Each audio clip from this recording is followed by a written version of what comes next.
All right. So, I wanted to talk about the movie Get Out.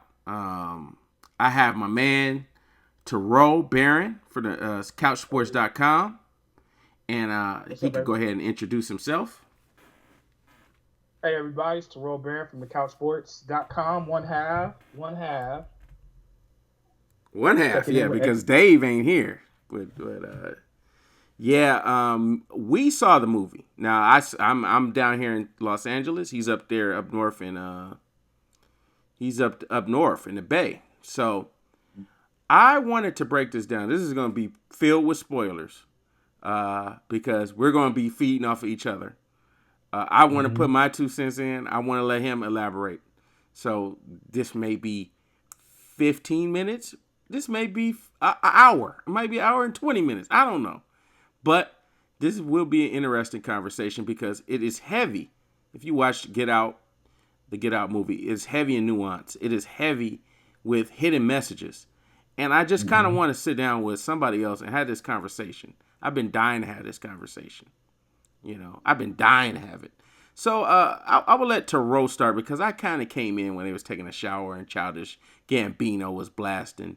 I want to get his take on it. I want to get the prelude of what drove you into the theater, Mr. Barron. Thanks for having me on the show, brother. Man, it's a blessing. I love the podcast. Let's get them out there. Let's keep the word going. Um, I'm a huge movie buff, so I was going to see this movie regardless. Um, I had snuck in some candy. I got my seat. I was ready to go. I love the fact that when it started, they had the music going, and they showed that he's a photographer, which you don't see too many black photographers. Like, so I was like, okay, positive, everything. He has a nice dog. His girl comes over. Um, and off top, he's leery about going to hit her parents, cabin or, to go meet them for the first time. Any black man who is dated outside of their race has been in that situation. It is a very uncomfortable feeling. And, I like the fact that he called his cousin, who was, Lil Rail, to give him some advice and to talk about it, you know.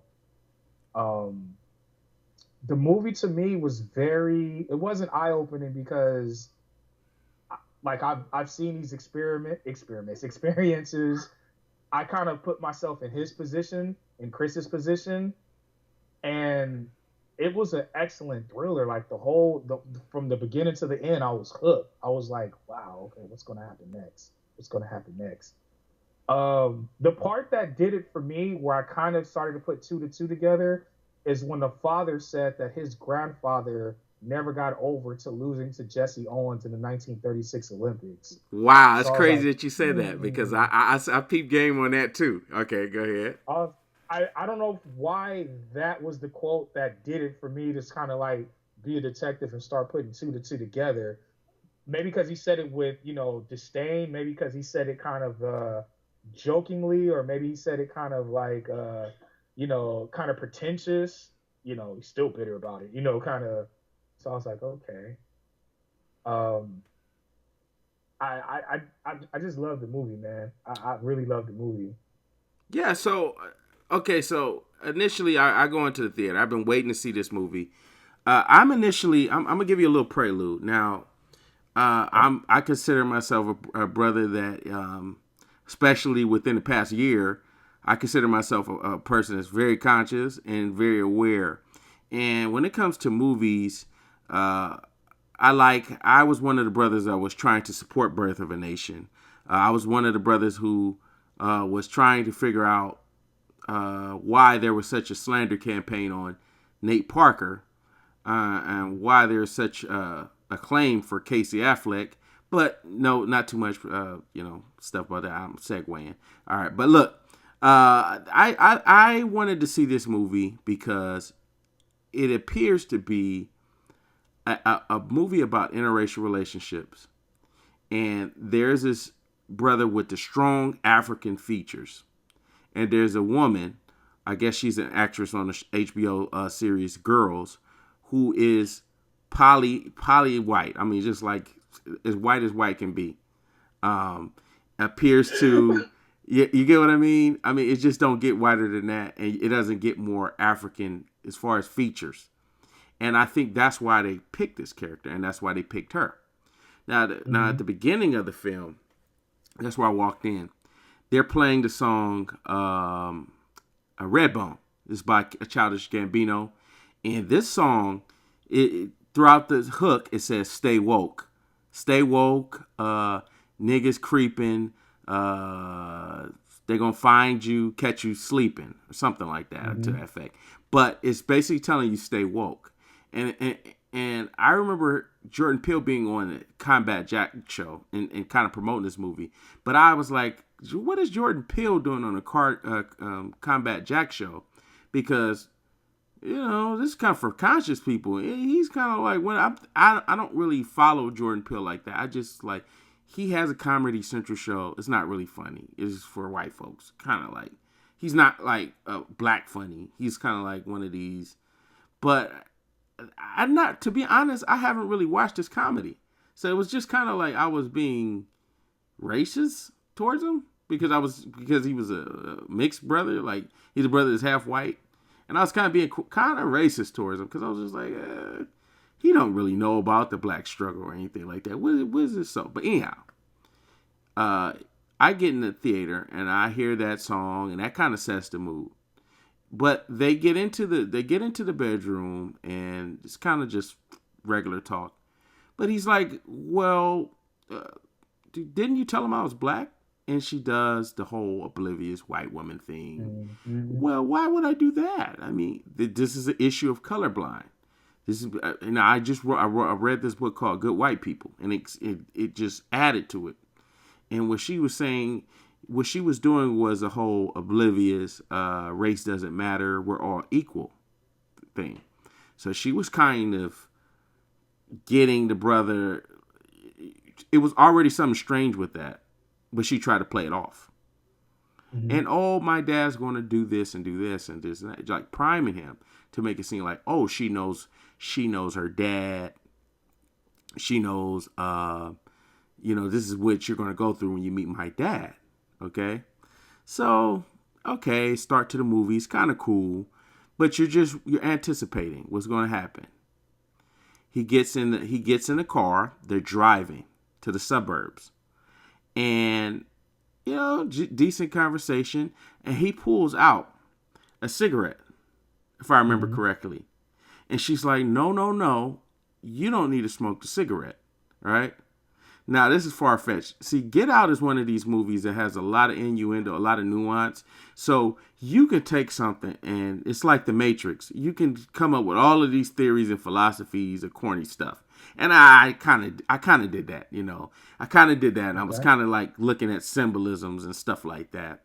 So I'm like, but I'll get into that later, right? So the cigarette, that kind of was like, okay. She's trying to do this whole motherly thing, like this paternal thing, like, no, that's bad for you. I know what's best for you. That's bad for you. Okay, all right. Typical. A lot of people do that. Something, I think a deer or something leaps out, and that just throws everything off. That's to throw you off. Well, anyhow, the police officer comes. He has to make a report. Now, during this report, he says that he has to get the identification of the main character. Okay? Mm-hmm. Now, when he asks the gentleman, the main lead character, he has no problem. The photographer, the main lead character, he pulls out his ID. Yeah. But the white girlfriend, she says, oh no, we're not going to have any of that. I'm down. She just put on this show. Okay. Yes. And the guy's like looking like, well, it's really not that serious. I don't have any problem giving my ID to the cop. But she wanted to show to him that, allegedly, she's playing on his insecurity as a black man with the with the whole cop police brutality thing. That Mm-hmm. and you could see that he wasn't thinking that. He just was simply going to hand the gentleman his ID. But she really had an ulterior motive behind that. That wasn't because she was down for him. That was because there wasn't going to be any trail for what's about to happen. But that's why when they get in the car and they drive off, she's kind of like, yeah, I'm down for my man. Okay? Like, Mm-hmm. I know this is strange, but please understand that I'm going to be in your corner no matter what. But it's all a plot. And so I was just breaking it down each scene. I'm just like, man, this is incredible. I mean, do you anything you want to add on that? I think the fact that he was calm because many of us know what it's like to be outside of an area where it's not predominantly black. And when you interact with the police, he doesn't want any trouble. You saw the look like, all right, no problem. He knows it's wrong. He knows he wasn't driving. He did not question it though because he doesn't want any trouble. Because he already knows, you already know as a black man how it's going to go down. So, he was just like, here's my ID, no problem. But she, like you said, wanted to make the issue. He already knew that it was going to happen, and by her being oblivious, she wanted to be like, I can't believe this is happening, and she kept doing that throughout the beginning and middle of the movie as we, progress into the story. But Right. Chris is like, he knows like what to expect and what's going to happen, and she is playing this role like she doesn't believe this is happening. Yes, exactly. So, that is the whole thing is, and I say this because we have to understand this. Okay, this happened during the Donald Trump presidency. Is Mm-hmm. that the white supremacists? Their main weapon of destruction is deception. Deception. If you can Mm-hmm. confuse somebody, that's automatic. You got the lead. You got the head start when you're deceptive. See, and the white supremacists are master deceivers. And what he was trying to do was show people, hey, especially white people in a dominant society, there is a thing called liberal racism. Okay, Mm-hmm. and that's what I loved about this movie. Okay, Mm-hmm. because he's showing you the ugliness of being this friendly, affable, gregarious, uh, bubbly personality. We're all one. Colorblind racism. He shined a light on that. Yes. So with the homegirl doing that thing, and you notice that when she was on the phone talking with little Rail, the cousin, and when she was talking to the cousin, you notice that she was playing on the whole sexual, the whole sexual thing, because you got to remember that kind of like the cigarette, the white woman is kind of addictive when it comes to the concept of beauty. It's kind of like Mm-hmm. a man is attracted to a lot of black men. There's this myth that black men are attracted, that we just have this insatiable appetite for white women. Okay, man. Yeah. So what I would think what she was trying to do was she was joking with the guy. She was joking with the cousin, Rail, Mm-hmm. and she was joking, but there was a little truth behind it. Like, oh, we know, I know that, like, we're trying to get together, we're trying to hook up. It seemed lighthearted, but there was a little, some evil about that, right? Maybe I'm stretching it, but I think because later on in the film that comes back up because she knows that Mm-hmm. she's being deceptive. She's playing on this whole stereotype stuff. So they get to the Yes. house. Automatically, it's uncomfortable because when you look at the house looks like a plantation. It Mm-hmm. looks like a plantation. Everything about it looks like a slave plantation. You even have a gentleman that's black that appears to be in his early 40s or mid 30s that's kind of raking or cleaning up. And it just seems odd. And the guy is very stoic. He's a little bit off, but he's trying to play that off. And he goes inside the house. And they're, oh, hey, hi, trying to make it seem as if nothing is a big deal. As she said, making it seem as if nothing's a big deal. Hugging the family, everybody's hugging him. He gets in there, he sits down. Well, how long has this thing been going on? There's a little bit of discomfort there. He feels it, but he's trying not to. He's trying not to let that fire get hot or explode or do anything like that. So he's just, like one of those things where you bite your teeth. And then we segue into, let me show you around the house. See, now this is a part that was heavy. And I'm going to let Terrell explain. This is what Terrell was breaking down. As far as when they was showing him the heirlooms and things that was around the house. For me, it was heavy because the mother showed, it began, she showed, this is my office. I'm a, psychiatrist or psychotherapist. And it's letting him know that, hey, we're here for you. We know you have the problems with your mother. Hold on. Yes. So if you want to talk, we're here for you. Hey, here's this picture of my grandfather. He lost to, Jesse Owens in the 1936 Olympics. If my grandfather would have beat Jesse Owens, he would have been the one to, run in Munich in front of the Aryan nation. The joke, he's still bitter about it, or he didn't take it. He's still upset about it. Right. I'm like, he's still upset about it. Right. So. Okay. Yeah, that was deep. So, allegedly, he's a brain surgeon. Okay, the father's a brain surgeon, and the mother is a psychologist. I believe she's a psychologist, and he's a brain surgeon. So he walks around, he shows him, and he's like, "Hey, I know this feels weird," because a white guy knows. Okay, what he's doing is a little odd. It looks odd and it looks strange. But once again, this is deception. Okay? So what do they say? Hey, look, man, he's a family friend. The guy that's working around, the people that are working around here, my people had passed away. And not only have they passed away, but I kind of felt like I needed to keep them employed. Okay.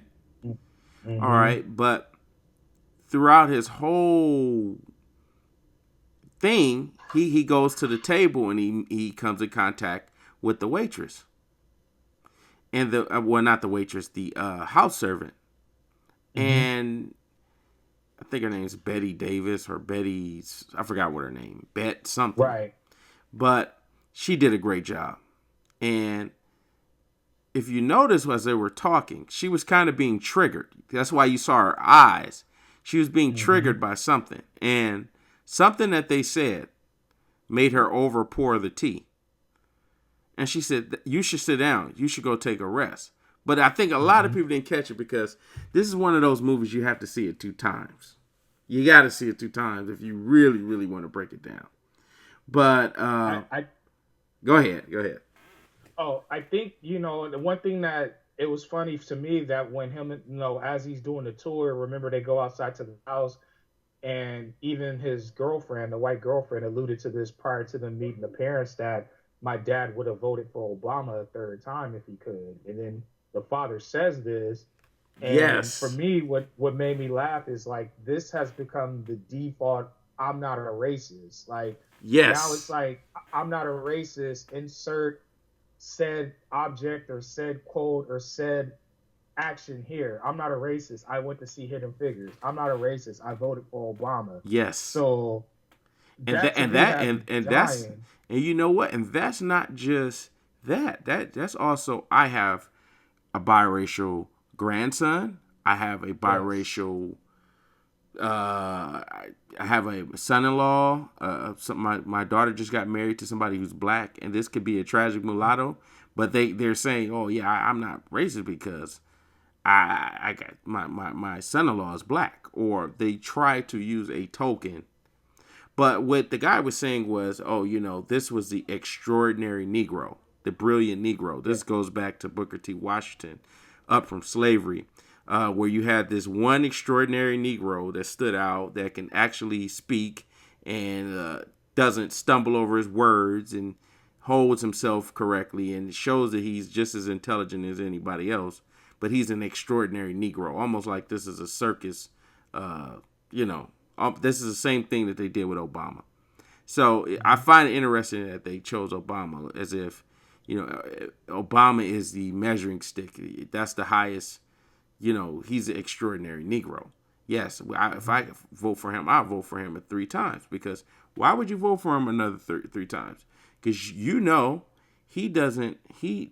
Obama's not going to infringe on anything that you're doing.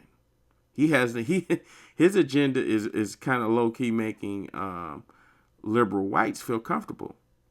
Yeah, the white middle class. The middle class and the liberal elites, and we can argue that these the people that we're talking about in the film were liberal elites. These were elitists, liberal elites. And this is an accusation that the Democrats have been going through ever since they lost.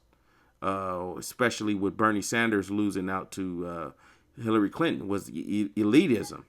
And they have a true issue. The Democratic Party has a problem with elitism.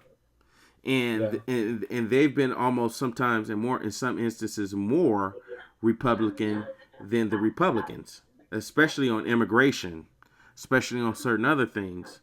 But that's why he's kind of like, yeah, I'll vote for Obama again. Because Obama's he hasn't done anything or said anything to really make the person who is a liberal elitist or a middle class white person feel uncomfortable. Mm-hmm. So I'm gonna let you go ahead. Okay. So after that, nightfall happens, and him and his girlfriend have sex, which he was apprehensive to do at first because, they're in their parents' house and he couldn't sleep.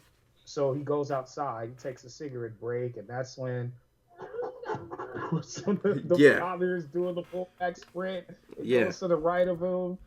And right after that, the mother is just sitting in the dark, waiting for Chris to walk by to hypnotize him, Ooh, wait. So now we're getting into it. I want you to go first. So for me, it hit home because I go to therapy twice a week, so I'm my therapist. So we talk about this. It's pretty funny actually about oh, you're gonna try to pull some Get Out type of stuff on me or something but the kind of matriarchal kind of feeling that she dwelled on is the same feeling I got from what the girlfriend is dwelling on. Chris needs a motherly figure because his mother died in a car accident and he didn't do anything because he was just a young boy. So in my eyes, they preyed upon this, as you say, one of the most Afrocentric beings, with the strong African features, but in his mind, he's fragile because he has these unresolved issues with his mother. So that I was like, oh wow, this is epic right here. Check this out. It's layers to this film. So now, if you notice, around the time what I didn't mention was when they sat at the table and he sees the house servant, the lady, and she overspills the tea. Mm-hmm. He has this tick where he keeps tapping on the table. And the white man says to him, the father says, well, hey, you got an issue with smoking cigarettes, don't you? Well, hey, what do you know? How do you know that? Well, hey, let's just say my wife has skills. You should speak with her.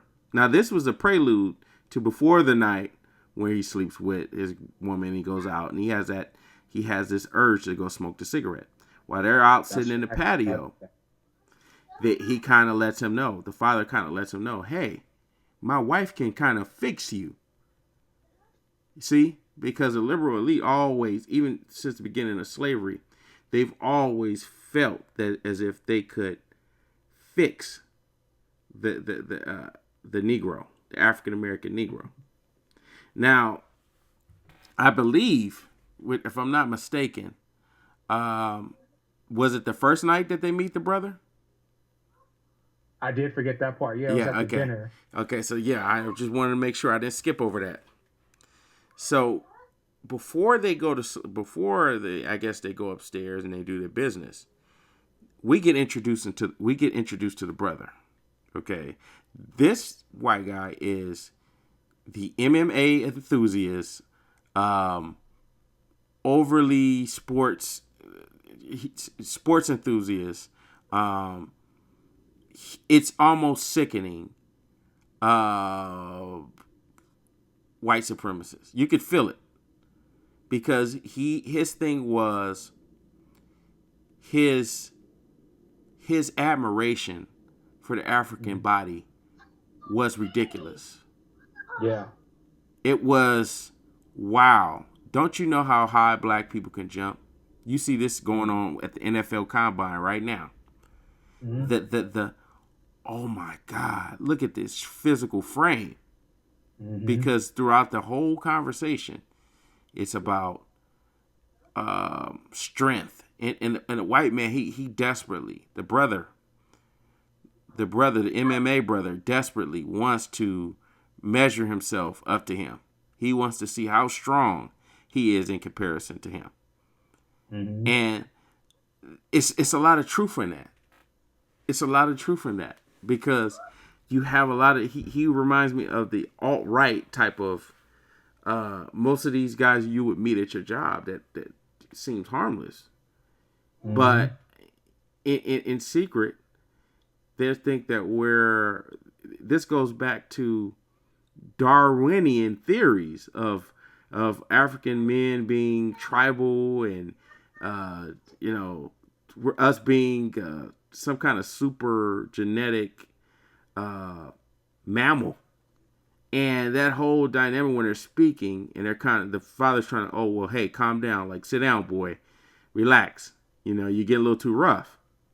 Mm-hmm. But that scene right there was very, very powerful because it's always this type of dynamic when you, as just a normal good black guy, having a conversation with some other good white guys, right? And it's always that guy that has a little bit too much enthusiasm about sports or about, and I wanted Taro to kind of get on that.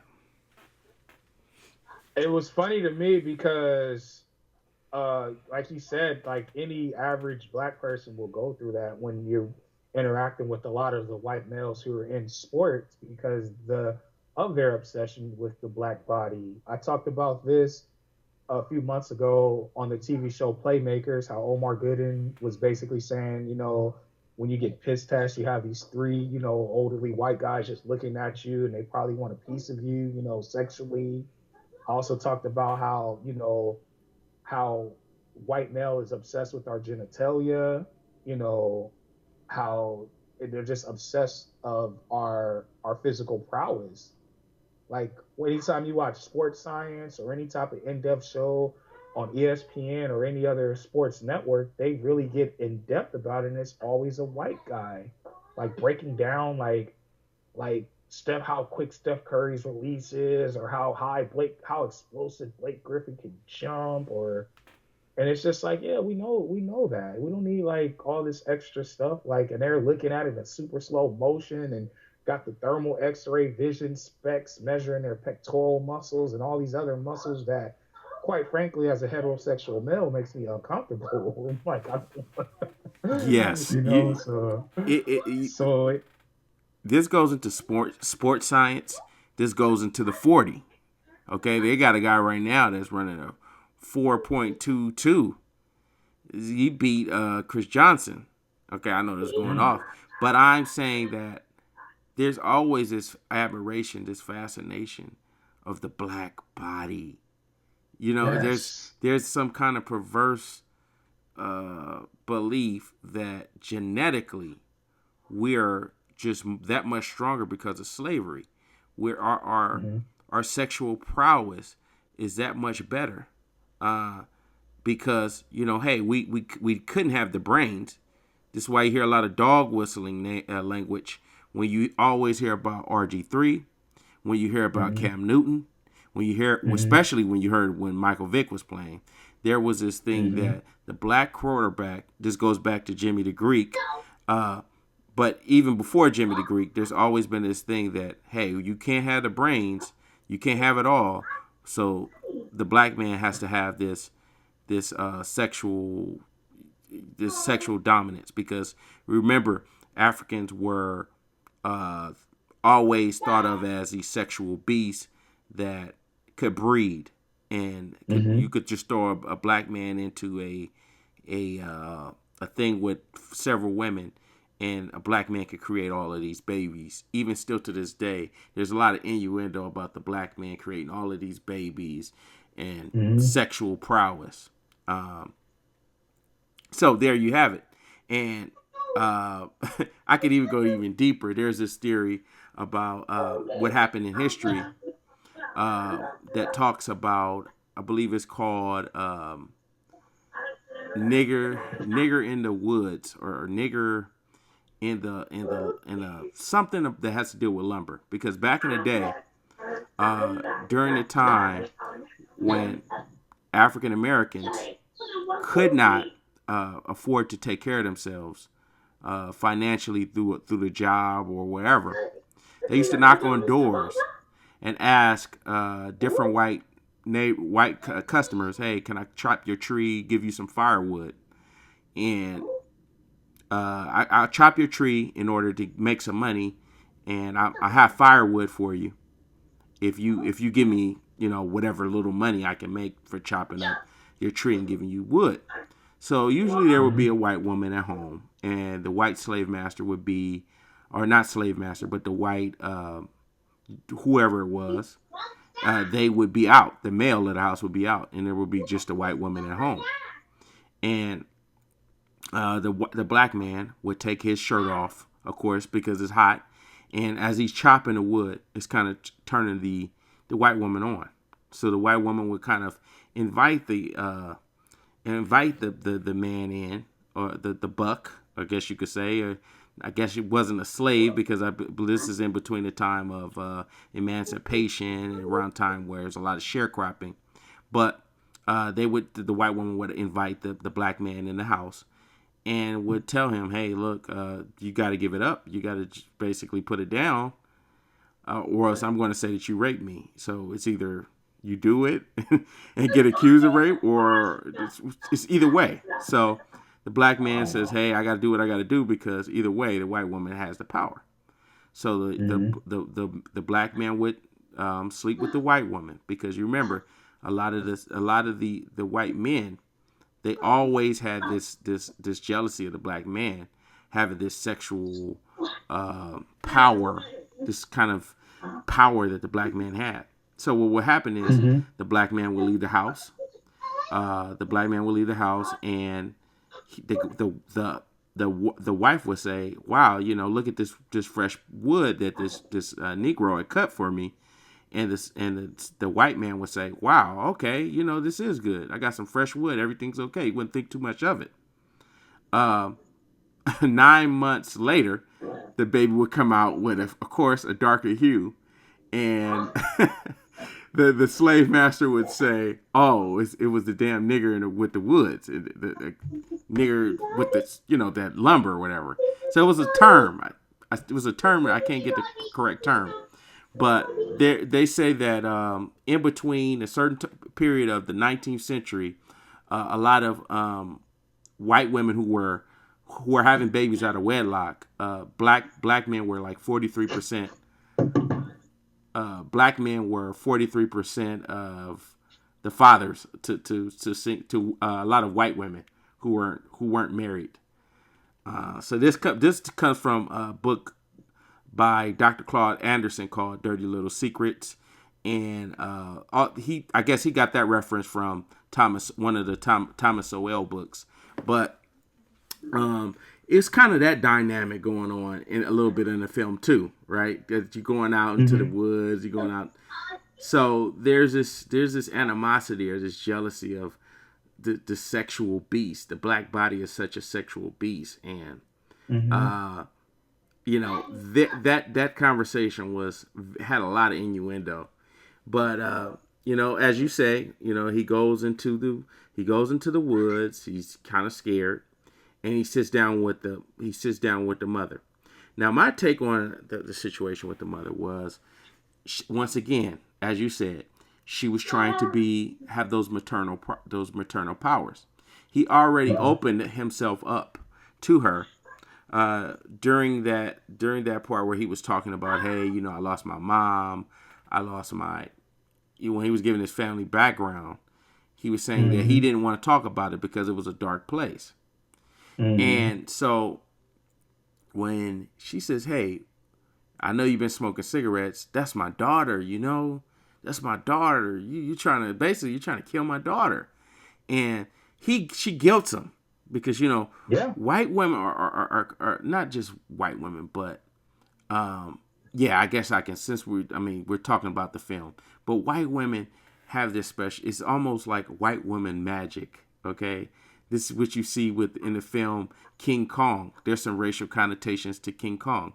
There's some racial connotations to Tarzan. There's racial connotations to what's that other film, Planet of the Apes. We can really break it Oh down. yeah. But so there's this thing where white women are always throughout history are said to have this magic where they kind of have this power, and I think that's what the film kind of delves into. That this magic that they could kind of fix you, that they had this kind of special power, and when she tells him, "Hey man, why don't you sit down?" and she starts to bring up his mother and all of these things. She's constantly stirring the spoon around the teacup, and Mm-hmm. I'm noticing it the whole time. So as he's realizing that this is getting uncomfortable, and he can't get out of it. She puts him in that sunken place, and he's falling, he's scared out of his mind, and it's the worst feeling in the world. But Mm-hmm. uh, she's walking up to him, and I said, "Wait, she's about to get this guy a BJ? What the hell's up with that? Because it was kind of awkward. And Right. she kind of just, I don't know what happens, but he wakes up the next morning. But look, it's trippy. It's really trippy that scene right there, because she's letting him know, hey, I got control over you. I got control over you, and uh, hey man, I can work this magic on you if I want to. So that was a warning right there where he should have got the hell out. But It yeah, go ahead. What you saying? it's funny because in therapy there's this thing that is called EMDR, and that stands for eye movement desensitization reprocessing. And what happens is that's uh you have two parts of your brain, left brain, right brain. So in EMDR, you usually have like two paddles. One is vibrating on your left hand, the other one is vibrating on your right hand. And what you do is you focus on a certain emotion before a certain trauma is triggered within you, whether it's anger, grief, whatever the case is. So for me, once again, what hits home is the she did EMDR to him with the stirring of the spoon with the teacup, because that was the Mm. trigger. Okay. And what happens is, she tells him to focus on how he felt when the car accident happened. And remember, he was just like, "Oh, I feel like numb," and she's like, "No, you feel like you're sinking." So that was the trigger right there. That's why he always felt like he was sinking and falling every time he heard that, because she put that in his head, because he wasn't Mm. feeling it at first, because she took advantage of his vulnerability at that time. and I was just like, wow, this is trippy as hell. Um, the fact that uh, that was the trigger, the stirring of the teacup. You know, I was like blown. I was amazed. I was like, wow, something so little that a lot of people overlooked. I was like, wow, that is amazing because the brain is amazing. So, I was focusing on that as well. Man, that's incredible. I think we covered all that. We covered that whole scene right there. That was deep.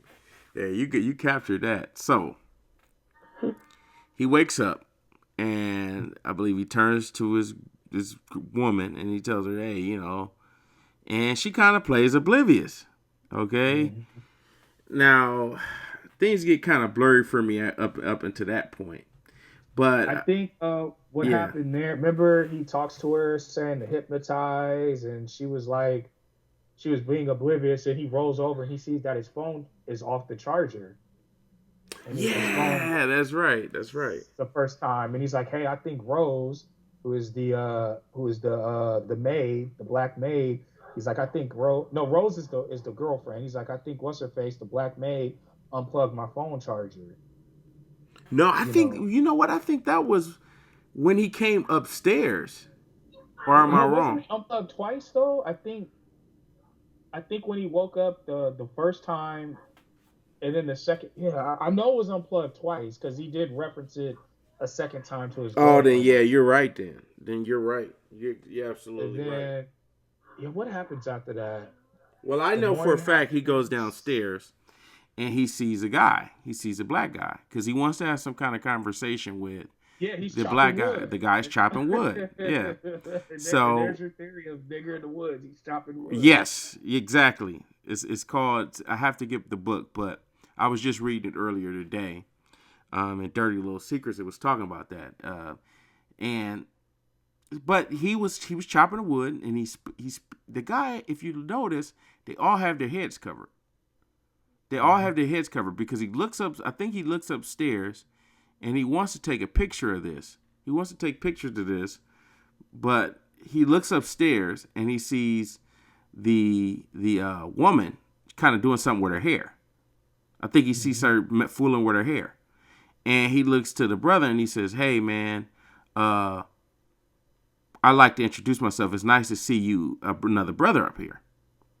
Now, his body language is hostile, but his words are very docile and very Yeah. welcoming or weird. It's just very strange because his body language is leaning towards him as if he wants to either grab him or assault him or something. But the Mm-hmm. words that are coming out of his mouth is saying, "Not doing anything that I don't want to be," right? And that just seems real strange. And as he's talking to him, he said, "I hope I didn't scare you in the morning," right? Mm-hmm. And there's just this weird thing where he just can't get a connection with the black guy, the black servant. So Mm-hmm. he says, "Man," so he goes upstairs and he tells a girlfriend, "Well, it seems as if this guy has something with you." And she says, "Oh no." See, this is where I got a little tricky. I said, "Yeah, she's in on it."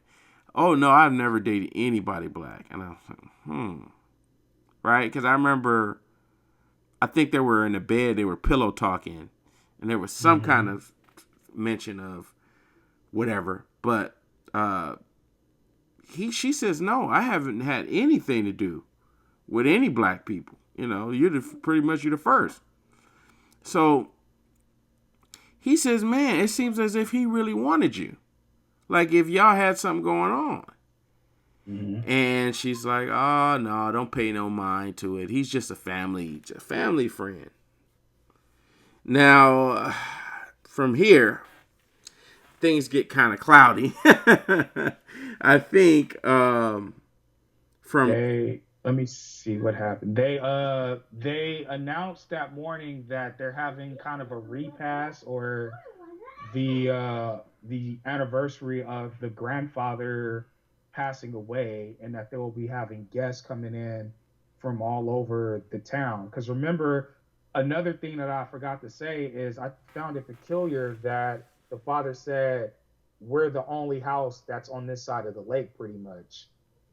I remember he did say that, and like when he was Yeah. introducing himself to Chris, I was Right. like, why is that important? Like, why would you tell him that? Like that's irrelevant. Okay, so you have all these people come in, and you know he's being kind of auctioned off in a way, and how he's being paraded around on his pedestal. It reminded me of what Blake Griffin said the first time he met Donald Sterling, and Donald Sterling had like this party, and he said he grabbed Blake Griffin by the hand, and he was walking around with him, showing him around to all these like rich elite white folks. Wow. And that's exactly what I thought about when Chris, the main character, was going through, this scene. Because here he is. Oh, Chris, come here. We want you to meet Rose's new boyfriend. Yeah, look at Chris. And then the one old white lady is all, she's getting all fired up because of Chris's physical physique, as we talked about. Oh, is it true? Is it true what they Yes. say? Just making him uncomfortable. And, he's meeting all these other people that are saying all these inappropriate things. So, that's when he calls his cousin for more feedback. And that's when you can kind of sense in the film that for me, this is the turning point. Like now, it's like, okay, you see something is weird going on, Chris. Like, what are you going to do about it now? Yes, because if you notice, as they come in there, he's being paraded around, Yeah. and he is. There's a point where he sits down with a gentleman who's blind. Mm-hmm. Okay, and the gentleman who is blind, they have a very lighthearted conversation. Well, yeah, I know about you. Well, how do you know about me? You're blind. Yeah, Mm-hmm. I know everything about you. I have people that tell me about your pictures and your. And he says, man, that's unfortunate that basically you're blind. And he says, well, life is unfortunate. Yeah, life is unfortunate. That's just the way life goes. Mm-hmm. And they kind of nod off, and he kind of, walks away. He notices that he sees a brother from Atlanta who also played Snoop Dogg in Straight Outta Compton. He Mm-hmm. sees that guy, and he's like, that's another brother here. Man, it's good to see another brother. So when he puts his hand out, he covers his hand because he's totally foreign. That's very strange because there's this inherent. I see another brother. We're in a situation where we're surrounded by non-white people. We're surrounded by non-black people. Mm-hmm. Usually, there's this inherent, hey, well, what's up, bro? I see you over here. It's good to see another brother. And that guy completely just grabs his hand, and it's just very odd from that point. And the conversation you can see is just very something's off with it. And you see a Mm-hmm. woman that's a senior citizen, an older woman, and she Yeah. grabs him. And he's like, dude, I know this dude from somewhere. I know Mm-hmm. this guy. I know him, man. I promise I know this guy from somewhere. But he can't put a finger to it. So as things progress, and there's a point of the film where you see a non-black keyword person of color, okay, Asian guy. He says, "Hey, would you say the African American experience is better or worse?" Right.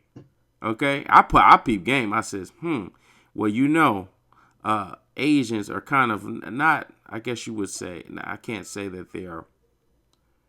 Uh, I can't say that they're white supremacist mascots, but I would say that they're They're the respected. biggest threat. They're They're the biggest respected threat by, to. yeah, they're respected by white supremacists because of their history and their culture, right? Mm-hmm. And a lot of white supremacists, they kind of date Asians, uh, but that's besides the point. But Asians are kind of integrated into white neighborhoods. You go to a white Oh yeah. neighborhood, you're going to see a Korean there. You're going to see somebody who's from China there or different parts of Asia. There's a lot of Asians who assimilate into the white neighborhoods, the affluent neighborhoods, so-called good neighborhoods.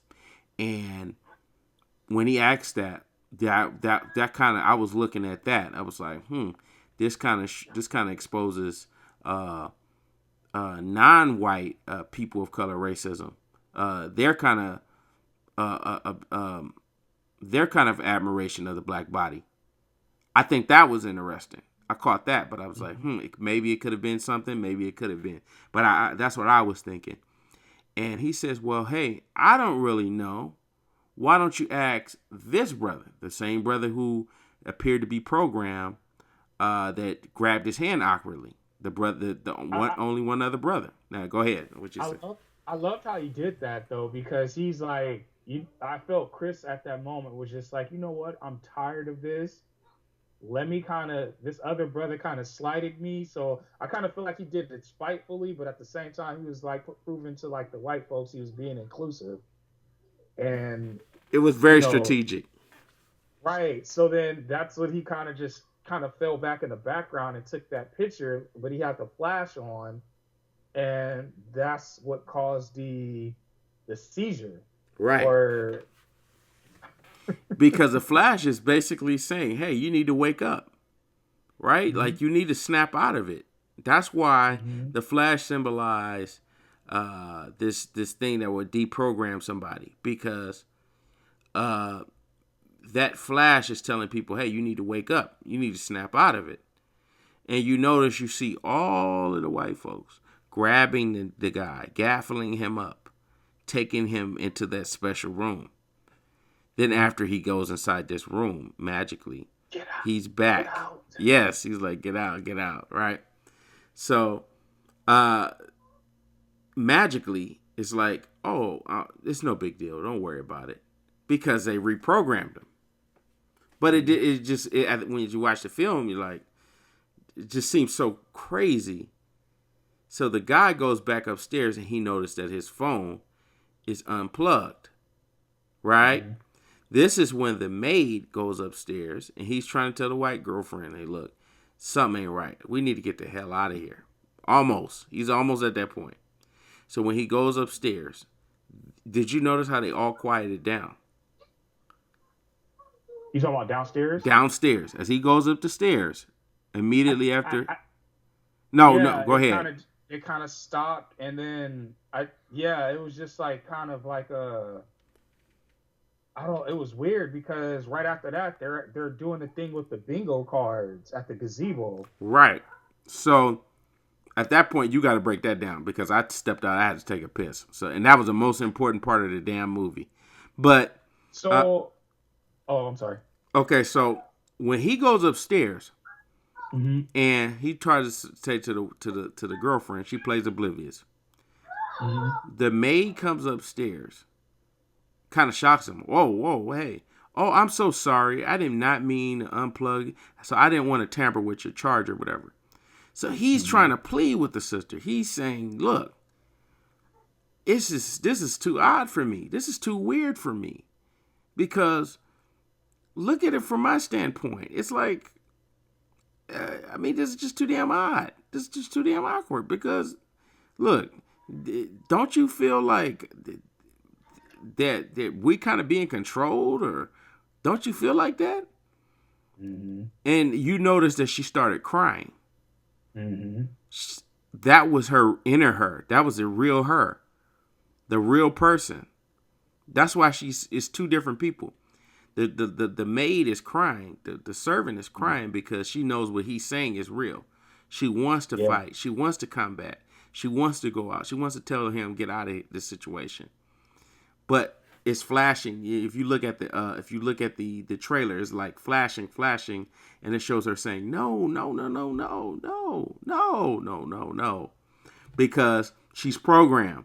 But she kind of symbolizes that feeling that you have when you're in situations where you're surrounded by people who aren't black, and you're the only black person, and you feel like you're at work or you're at a job, and you feel ostracized because you're African American and people Mm-hmm. don't understand you. But at the same time, uh, you feel like you want to escape, but you're stuck. It's kind of like you're on an island mentally. And I think that she represented that by saying those tears. No, no, no, no. She's saying like, hey, man, like I can't. Basically, she's controlled. No matter what she does, she's controlled. And he's just like, man, this is just too damn creepy for me. This is just too damn creepy for me. All right. Mm-hmm. He goes outside and they kind of go on the little patio, I guess, where they're talking with each other. They're kind of going over Mm-hmm. this weird night. And then she's just consoling him and all of this. And that's when I step out. I was like, oh, I gotta use the restroom. But I let Tarot take over from there because So after that, you see the blind man who was also, you see the gazebo that Chris and the blind man was at. Everybody from the party is there, and the father is holding up. They're playing bingo because he's like, okay, because after the other brother who played Snoop Dogg and the two or in the NWA biop and yes, the guy from Atlanta, that guy. After that seizure, he's like, we need something to lighten the mood. So let's go to the gazebo and let's play bingo. So they're kind of like in a cult seance kind of a thing. I don't know if he's doing sign language, but he's holding up the bingo cards and everybody has one on the bingo cards, whether it's a diagonal pattern, a horizontal pattern, or a wow, vertical pattern. Everybody has a bingo. And the next scene after that, Chris is telling his girlfriend because they're at the lake and the sun is, it's now coming to sunset. He's telling her that, I want to go home. This is just too weird and everything. So they make their way back to the house. They go upstairs. Um, she's packing up. He's packing up. And the door, the little closet door, is open. And that's when he, I don't, did you see that part? That's when he finds the red yes, I box. did. See, I came in Okay. right when I completely missed the whatchamacallit. My wife was whispering to me, he got sold off. He got sold off. What? Yeah, he got auctioned off. What? Mm-hmm. Yeah, he got sold like a slave. How did that happen? And now that you Mm-hmm. tell me that, that's like, wow.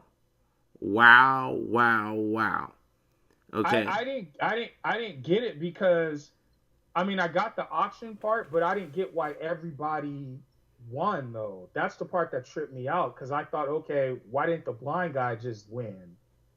If what we're about to talk about in a couple of minutes, like I was like, okay.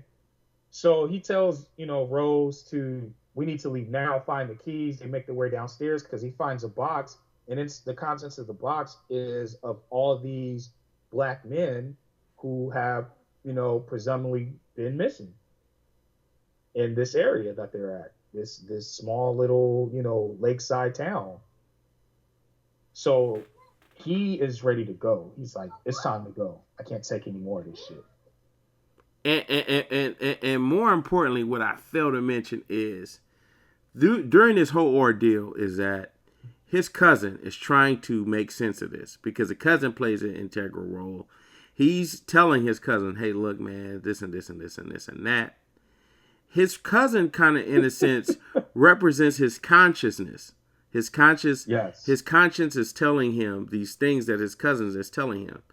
This isn't right, brother. Especially the stuff he's talking about Jeffrey Dahmer. He's like, Jeffrey Dahmer came, these guys That was came. the funniest part. Oh my God. Don't you know, me and my wife were the only black people in that theater, but I was laughing so damn hard. I was sliding out of my chair. Only the movie made me laugh that hard. Or I mean, like as far as like somebody saying a joke or me seeing a funny scene that made me laugh as hard as Lil Rel did was it was The Hangover. When a guy popped out of the trunk, I hollered. I ran. I literally ran up and down the stairs when I think the Asian guy popped out of the trunk. Oh Yeah, yes. I that's the hardest I've ever laughed in a movie theater. Was a Hangover one when a guy popped out of the trunk and then he's like But spitting out the hairs. Dude, I laughed so hard. I laughed so hard off of that. But Little Real had me sliding off the chair when he was talking about the Jeffrey Dahmer, because it's true. He's joking around, but it's very serious what he's saying. He's very serious when he's saying, "Hey, look, you need to recognize that. Hey, a lot of people went to some kind of weekend out with their significant other. They just thought it was just going to be a regular situation. Come to find out, it was something else. It was a different kind of head he was getting."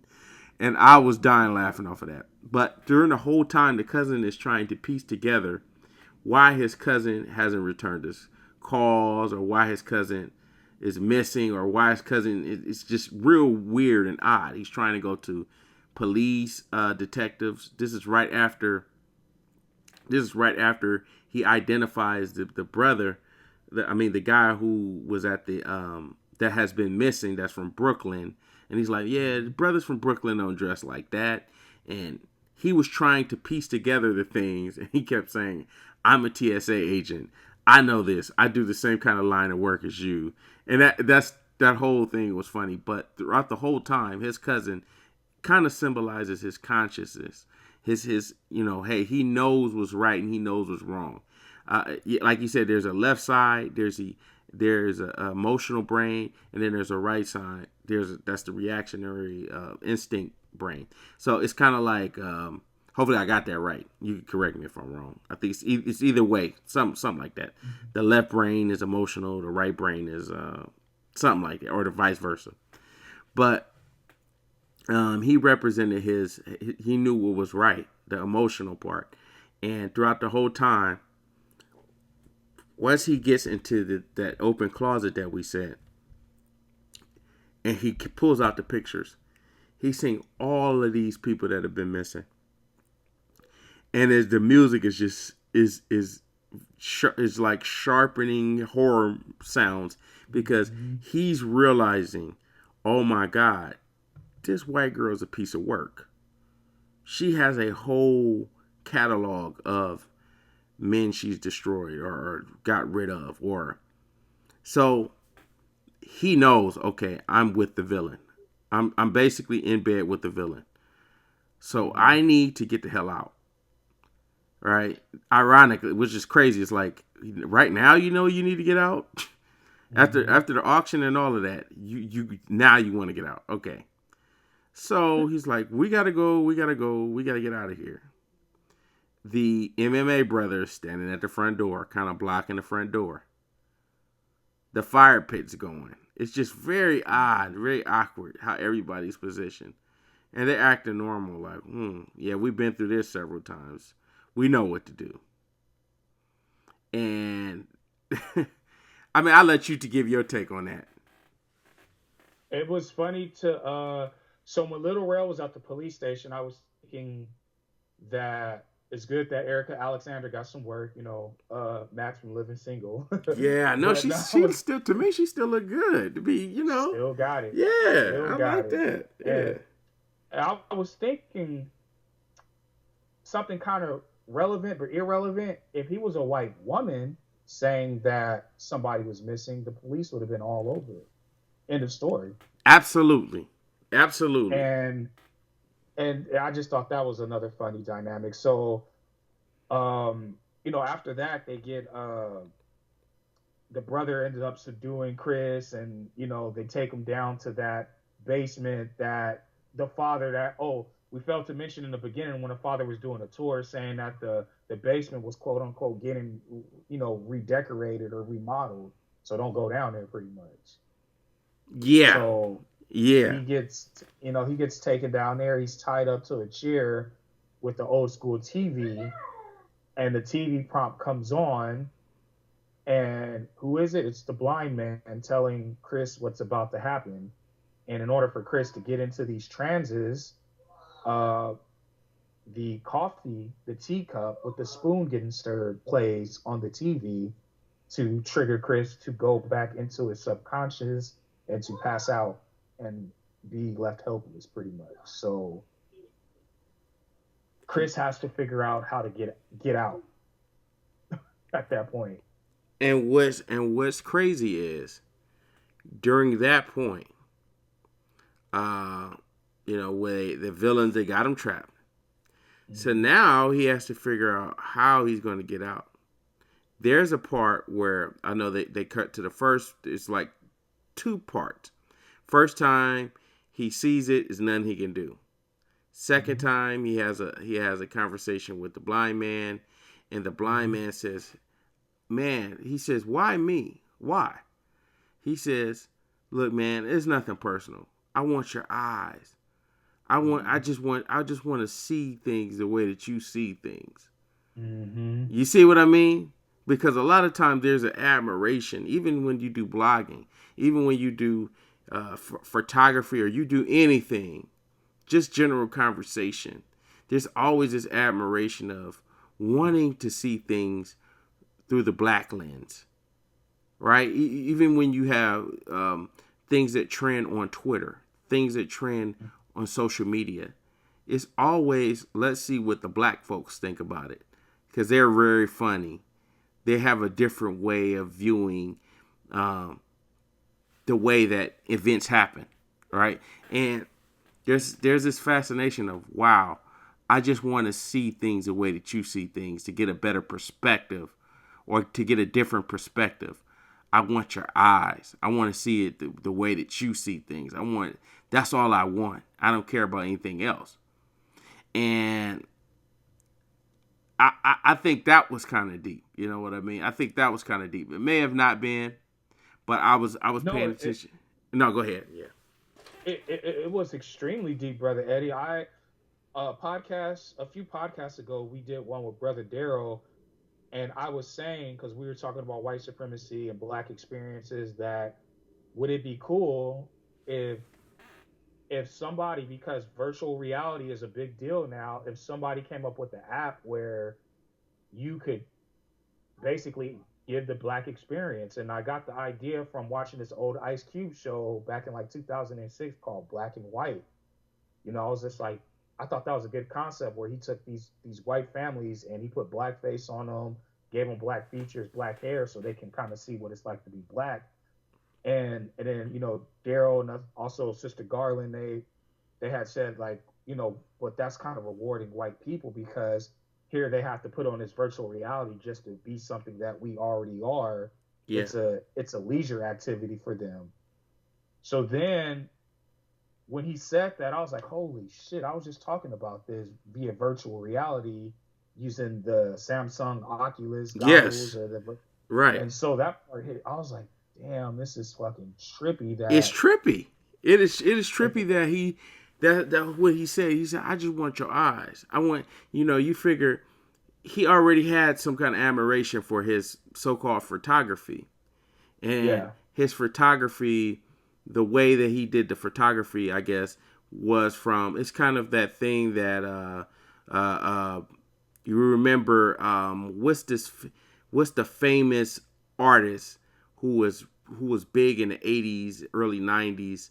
um, he got discovered by this white gay artist, but this artist was bigger than life. I forgot what his name was, but Tribe Called Quest, they use a lot of his art on their Mhm. Basquiat. Basquiat, right? It's kind of like Basquiat. A lot of people would, when Basquiat was a big deal in the art world. Basquiat was this guy who was Afro-Cuban. Let me say that. He was Afro-Cuban. He was a mixed person of color, and people were they were like so amazed at the way his his perspective. He could do something where he would take a grocery, he would take a tire, and he would do uh, this ugly paint, ugly things with paint, and add just ugly looking stuff, and it would look like incredible. It'll be like the ugliest thing in the world, but it'll look like it's worth $5 million. He had that type of talent. So there's actually an interview I think you could pull up on YouTube where it's kind of like that weird dynamic, that weird. We want to see the way that you see things. So that was Mm-hmm. kind of like his talent. You remember, he's a photographer. He has a certain eye for something. He has a certain eye for through photography. Mm-hmm. And we can even talk about what the next victim, what she was looking for at the end of the film. But I'm gonna continue on what we're talking about. So at the second time, right before he knows that the I guess the teacup is about to come on, he Mm-hmm. notices that there's some loose cotton on the Mm-hmm. seat, and I didn't think too much of it. But it I did. I but thought I'm about to break that down. But I'll let you get into that. I just thought once again there are so many nuances of this film, cotton, slavery. I just was like that for me. That was like, oh wow. So the thing that a lot of us fear, people like my mother, pro-black. I don't pick cotton out of aspirin bottles. That type of thing. That's from a Nas and Game song. Here Yeah. it is. The thing that a lot of pro-black people fear is going to be the thing that saves them. Yes. Yes. You got it, my man. You got it exactly. So I I just want to know because his hands was tied to the recliner or the chair. Yeah. Did, did he put his head to? Did he have to do this? I'm How did he assuming get? so. I'm Because assuming okay, so. I can But understand this side, but how did he get it in this side? Did he like he had to go like this? I'm not I sure. But yeah, that was kind of bullshit. But hey, it's a film, so I guess they had to kind of make it. Yeah, I was kind of like, how did that happen? But nevertheless, it still got done. It's a fictional film. But you're right. You're okay. 100% right. Like, how did that happen? Didn't really show it. That would have been kind of nice to see how he got it done. You notice in films like, I believe, Saw, where they Yeah. had these weird kind of, you could kind of see how the person got out of it. I remember Saw was Uh like huh. a crazy film. I was like, oh man. But it kind of had that that kind of medical racism undertone to it.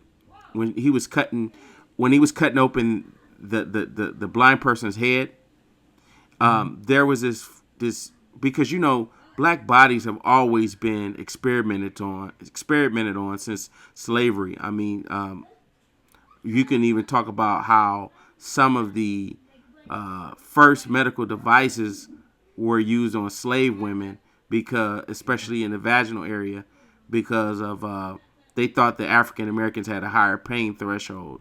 Up Mm-hmm. into more recently, uh, where you had the Tuskegee experiment and Mm-hmm. syphilis, and you had a lot of black people just willingly just being blind to the fact that they were being tested on. Um, this it's a lot of stories like this in uh, medical apartheid where it breaks down. It's by Harriet A. Washington that breaks down truck drivers who got into accidents on a road and would go to the hospital, and it would be something. They come in with a headache. They wake up in the hospital with a leg missing or a couple organs missing, right? So Mm-hmm. there's kind of like this hidden stuff about organ harvesting and stealing what black people have. That kind of black market of there was a brother, and there was a brother who recently got rolled up in a carpet and all of his organs got removed. I believe his name was Kendrick Johnson. Recently in real life in the news. So there's this kind of medical racism that kind of gets addressed throughout the film. That the black body, for some reason, is just that much more dispensable, that much more you just easy to get and so valuable or non-valuable, I guess, that you could just do whatever with it. And Mm-hmm. that fascination comes into fruition when he sends the guy, the MMA guy who has a fascination with the black body, Mm-hmm. after him and to go get him.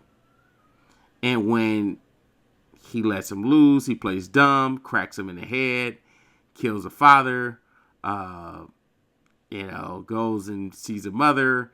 The the white girl the whole time, because you remember, right after he kills the father with the deer head, he goes and which was a symbol because remember the deer in the beginning. That's what I caught. oh, you got to break that down. You got to break that down. I didn't. I just thought it was ironic that the same thing that freaked him out from his visit was ironically or symbolically the same thing that saved it. Like one of the tools that helped him. They hit a deer going up there. He was compassionate about the deer. He was worried about it. And here it is, a male deer, a buck. He hit a female deer. He was compassionate. He was sad about it. And here it is. He uses the antlers. I think it was an 8-point or a 12-point buck antlers to kill the father. You know. Wow, incredible, Terrell. Incredible. Yeah, I was dissecting every nook and cranny of that movie. I didn't go pee or nothing. Nah, as soon as the movie was over, I did rush to the bathroom. Wow. So yeah, and that's crazy that you say that the buck, You think about it, the slave buck, the body, Buck. Yeah. that we weren't called slaves, we were called bucks. The men were bucks.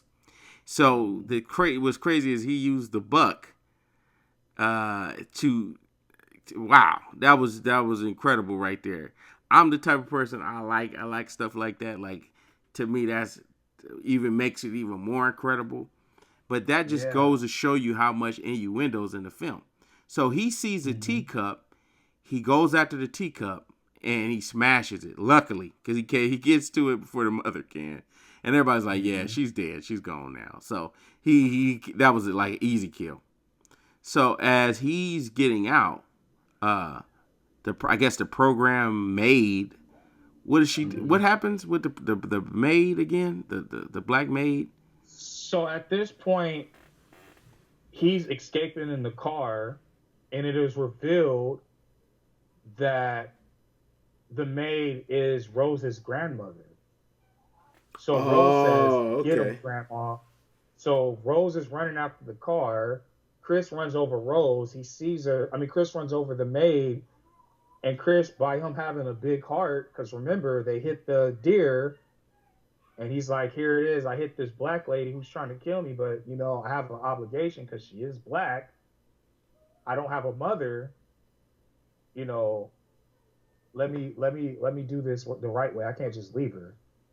So he Wow. picks her up, puts her in the car, and then she goes bad ape shit and tries to kill both of them. Yeah. So let me break this down. There's a part right after where he kills a mother that they go upstairs and they show her.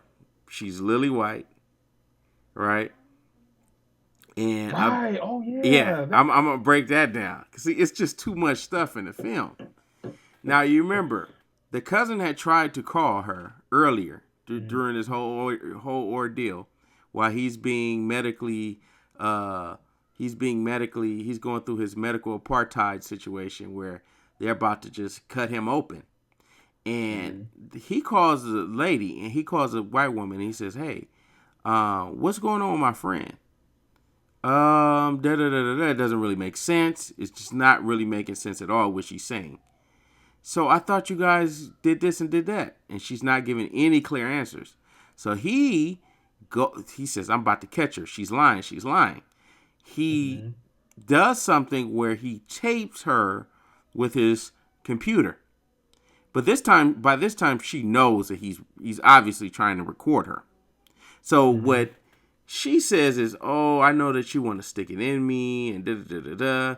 She plays on that same stuff where she originally was playing around, and she's using that against him, because he knows if a white woman says that he rapes her, even still to this day, he can get prison time, right? So he can't use that. He can't use that footage, because then she could easily say that he's trying to sexually harass her and assault her, right? So you caught that. But back to the story. As they're upstairs after he kills a mother, they go upstairs and show her. She has her headphones on. She has Mm-hmm. the milk in one bowl, and Mm-hmm. she has these colored cereals. They were Okay, fruit. They were Apple Jacks. They were Apple Apple Jacks because they Jacks. were. I know my snacks. They were green and orange. Those was Apple Jacks. So, like Brother Terrell says, there were Apple Jacks. It was a colored cereal, and the white symbolizing the purity, and the Mm-hmm. colored on the other side. She didn't even put those two together. She's eating one on one side, and she's enjoying the milk on the other side. She's She separating has a it, straw. right? So it's crazy to me because I'm looking at the whole thing. I'm like, man, this is incredible. This is incredible to me. But she hears some commotion, and that's when she says, "Go get her, grandma." And like you said, I strongly believe that the grandmother, um, like I said, he's caught between a rock and a hard place because he can't just leave a sister hanging. All of us, brothers, it's like no matter what, you can't just leave it. That's a universal law. Like you just don't leave a person hanging. Right. And I think that he kind of felt that compassion, like, well, I can't leave her hanging. I can't do her like that. I gotta kind of go help her. Gotta go get her. And that kind of backfired on him because she was trying to kill him. So he gets out the car, and now the brother's really coming to kill him for real. Like he ain't running past it this time. He ain't juking right. So I find that it's crazy that somehow he's intelligent enough to use that flash button. But Mm-hmm. I'll let you go on it because I want to let you get your equal. So he yeah the housekeeper, the male housekeeper, who is the grandpa, who is the out I think their last name was Alteridge or Algeridge, grandfather. Um, and it makes sense too because remember track Jesse Owens, so now he's in this black body. He's running after Chris, and Chris gets to the flash button and it deprograms him, and he turns around and he shoots Rose with the shotgun that he had. Yes. So he turns around and looks back at Chris with the shotgun pointed at him, and he just takes his life because he realized like I can't do this anymore. Like I got this white I'm guy. already done for. Right. I'm Right, already psychologically sabotaged. I mean, already just ruined. He right. knows it, so It's like that's the only way he gets out. And this is a very very heavy part of the film. Very very heavy part of the film. Now I know that you caught it, but I guess I just can let you continue on with what you got to say. okay. So after that, um, you see a police car coming up at a distance, and Rose, mind you, is shot. She got a shotgun wound to the stomach, and she sees a police car, and the first thing that she does is she points towards Chris, and she, as you say, do the white girl magic like he did it. It's him. He did it. Yes. Help me. I'm the damsel in distress. I'm wounded. I'm injured. And it's the black guy's fault. Yes. Luckily, it was Little Rail and his TSA issued Crown Victoria. Yes. So, what I gather from that is he was upset. Like, wow, you really gonna actually kill me? You bitch. You really was gonna try to kill me, right? Mm-hmm. And he's putting his hands around her throat, like he's about to choke the mess out of her, right? Yeah. And I says to my wife, it's no way, okay? It's no way they're gonna have a black man kill a white woman on film. Mm-hmm. That's just not happening, right? So he realizes that he's starting to become the black brute, the black kind of what Bigger was in Native Son. Okay, Okay. if you know what Native Son is, you know what I'm talking about. Yeah. Bigger was this guy who was uh, from the hood or whatever, he troubled hood, and he went to work for some white folks, and a white woman ended up getting killed. So he knew that if he would have murdered this white woman, uh, he knew. So he kind of just like lets go because he knows that she's already dying, and I mean, but when by that time the cop car pulls up, and he's already in a position where he looks like he's the one behind all of this carnage. He's going to Yes. he's if it's the cops, peep game. If it is the cops, he is a man that will be, oh my God, it will be condemned to the fullest extent. Fullest. He's going to be, locked up like Dylan Roof is to the worst. I mean, they're gonna lock him up, and he's gonna get. I don't know. It's gonna be real bad if it's the real cops, because automatically they're just gonna see a black man, a bunch of dead people, and with his features, it's all bad. He's done for. So at this point of the film, this could be a very, very bad ending or a very, very good ending. But as he says, he sees it as little Rail, his cousin, and the white woman says, "Oh, look at him! Look at this black brute! He's trying to murder me. He's trying to kill me. It was him. It was him. She's about to die. Either way, she's going to die. She's not going to survive this. She's not going to survive this. But no matter what, even on her deathbed, she is still loyal to white supremacy. She says, he did it. No matter what. I can die, I can go to hell, but this man's going to jail.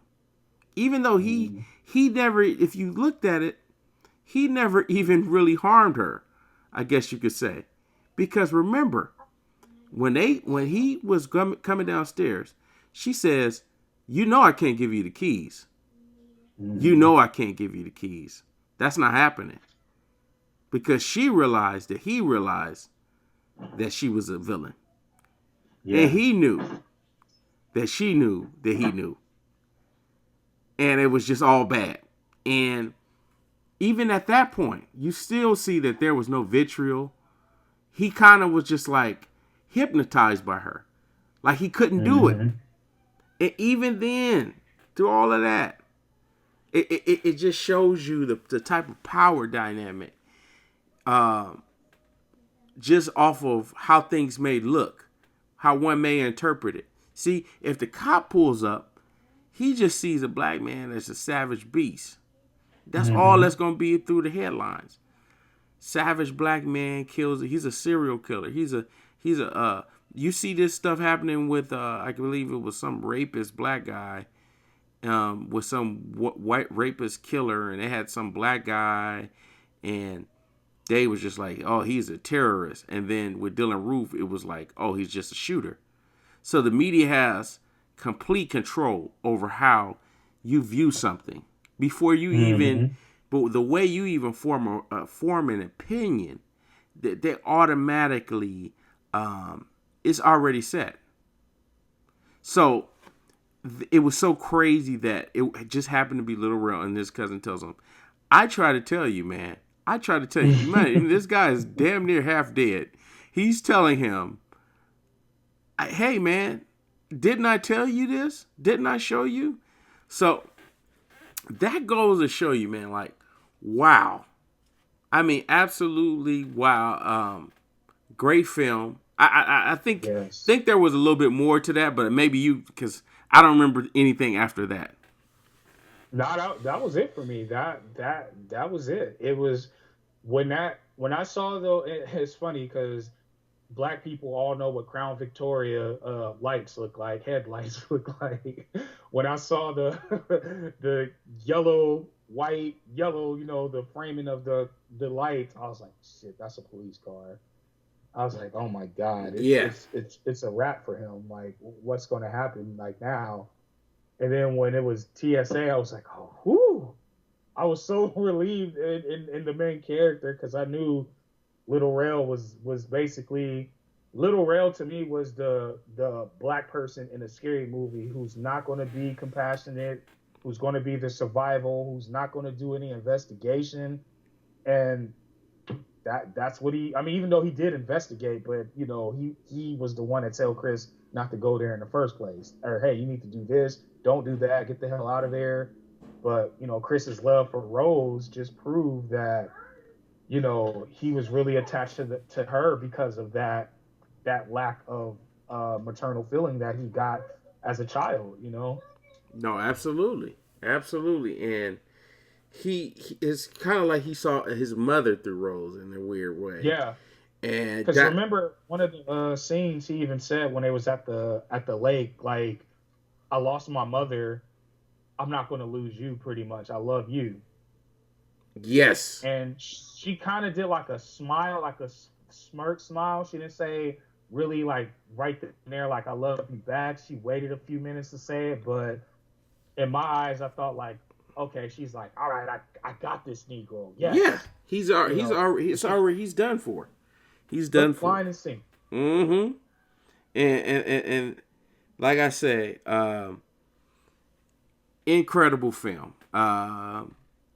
I'm quite sure that if you made it this far, man, I mean, this is incredible breakdown. This type of dialogue, uh, I mean, you can't you can't get this any and everywhere, man. This is incredible. I'm happy to like I said, I'm happy as hell to get this said and done. I appreciate the brother taking the time to sit down with me and go over this, man. This was incredible. Anytime, man. Anytime, man. I gotta I'm happy you had me on the show, man. This is amazing. I love the dialogue, the back and forth. I just as a parting word, if I may, I just like to say, like, to black people, we have to support our films, even if they're terrible. This was an excellent film, so you don't have to worry about that. But I'm Yeah, just saying, like, there are films that aren't that great, and you're like, yeah. And the yeah, problem with that is, you know, we have to just support everything as a whole. Like, why is it okay for Reese Witherspoon to have a subpar romantic comedy and Hollywood can dog them about it, but why do we have to be great or worse with everything? How come we can't do something and it just be average? Or that's one thing we have to break out of. Like, you have to, like, I go to every black movie even if it's terrible. I'm a go to it. yeah. Just you That's gotta. that's that's you. That's always been you, and I think that you're right. I mean, you even opening me up to that because I believe Tyler Perry he didn't go didn't come out too far after Birth of a Nation, and I was kind of upset. I'm not gonna lie. I was kind of upset that more people wanted to go see the Tyler Perry film over Birth of a Nation. I was a little salty behind that, but I am I too. believe I You actually believe convinced me to Thoreau. see Birth of a Nation. But I'm actually I'm admit to you, yeah, you was right as far as Tyler Perry because I believe at that time you was like, hey man, we gotta kind of support all the films, and I was just like, I thought about that, and that's true, and Tyler Perry is another brother that's out here, um, creating creating avenues for people who wouldn't even have those avenues, with the little film company that he does have. Now, I may not agree with everything or whatever, but he's a guy that's creating opportunities for people of color, African Americans, Latino, everybody, all kind of people of color. He's creating these avenues for people, and you're right. It's not just Tyler Perry; it's other films as well. I'm not gonna lie. I'm probably not gonna watch Moonlight. I have my own specific views, but at the same time, he is right. I mean, if it's black black people behind it, we kind of still need to support whatever films are out there because we got to think as a group, as far as group economics and trying to support everything. Because as I had alluded to in a separate podcast, was that a lot of times the money is in the cooning, unfortunately, and unless you create some stuff that is black people really want to come to see. If it's something that's really good for them, they kind of treat it like vegetables, and you never get heard of again. So we got to kind of support each other, and Terrell's 100% right. All right, man. That's got to do it for me for right now. I got to get these kids to bed and everything. But Absolutely, thank you for having me on the show, man. absolutely. It's your boy D Star. Like, comment, subscribe, and tell me what you guys think. Am I off? Is Terrell off or whatever? Drop a comment below, and I'm out. Peace.